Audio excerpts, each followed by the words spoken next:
Today's video, mag-unboxing ko o battery Selector 700 para sa 1 unit setup for my customer. Ayan siya.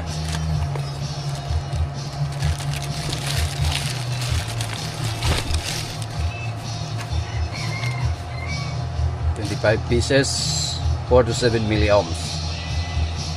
So, i-check pa rin ako kung tinuod ba ng 4 to 7 milliohms. 4 to 7 milliohms, a good quality battery.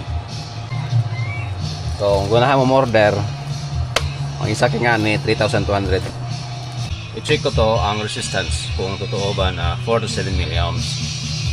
8, acceptable.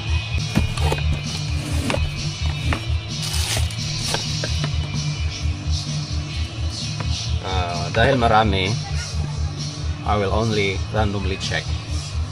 Alright?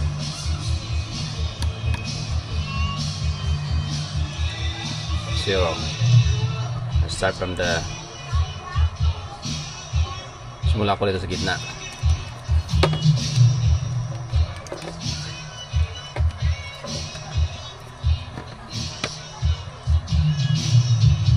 So 5.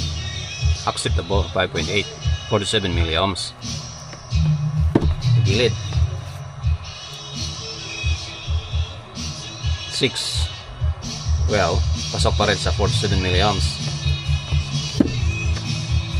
Dito gilid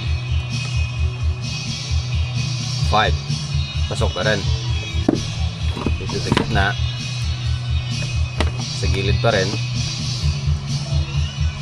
5. 3.3 volts. Dito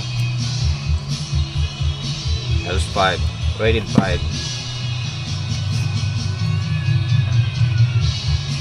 That's it.